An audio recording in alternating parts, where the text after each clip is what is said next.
Hey folks, and welcome back to the channel where we ask the question, what kind of gods did the Egyptians worship? So today we're going to be talking about the 9 Egyptian Enneads. Now the Enneads in Egyptian mythology are the 9 original gods that existed during the creation of the universe. Also, I'm only talking about this for educational purposes and like for fun and stuff. I don't believe in this, and so I'm just doing this for fun, you know? Anyway, and so the story of creation in Egyptian mythology was that the universe was just an emptiness and a vast, infinite ocean. And so out of this ocean emerged the first god. Oh, and also I might mess up a lot of these names because you know these are all Egyptian names and stuff. So sorry about that in advance. But the universe is just a vast, infinite ocean, and out of these waters emerged the first god, Atum, who decided that it was time for a creation to begin. He then created the first sand dune, and out came Ra, the sun god. Ra then created the earth and sky gods, Geb and Nut. Ra was so happy from all his creations that out of his tears, humanity were created from his tears of joy. However, humanity started to rebel against him, so he created a fierce lion out of his eye who destroyed and killed nearly all of humanity. But watching this made Ra very sad, so he stopped the lion. Now we talk about the third Egyptian Ennead, since we already talked about Adam and Ra, which is Osiris. Osiris was the chief of the gods and the ruler of the dead. He was one of 4 siblings, Isis, Set, Nephthys, and Heru, but he was married to his sister Isis. He's depicted as either green or black and was the ruler of the dead. Born at what was called the Underworld Gate and the son of the sky goddess and earth god. However, when his brother Set, who killed their other brother, Horus, murdered Osiris for the throne, I instructed him to lay in a sarcophagus,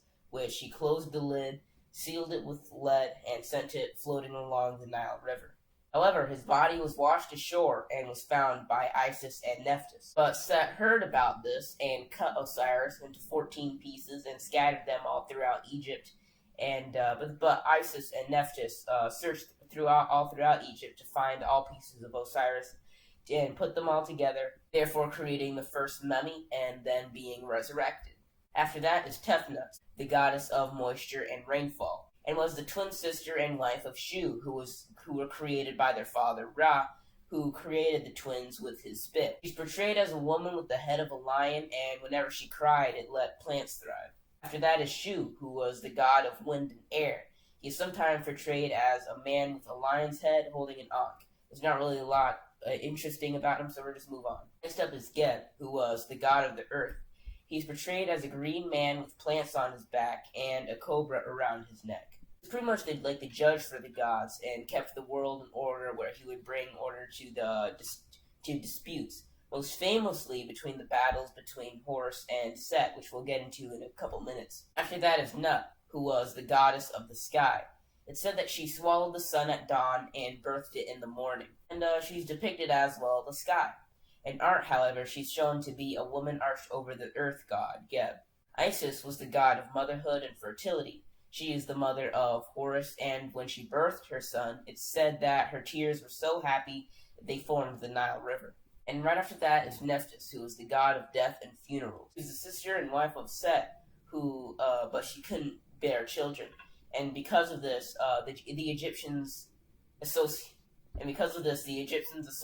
with her with the vulture, because for some reason they believed that vultures couldn't bear children. Nephthys was also known for helping bring Osiris back to life. After that, the last one is Set, who was the god of chaos and evil. Like many other gods, he's depicted as a man with an animal head, but to this day, it's unknown what exactly animal it is. About Horus, who was the son of Osiris and Isis, because Horus wanted to avenge his father's death, so they fought for many years.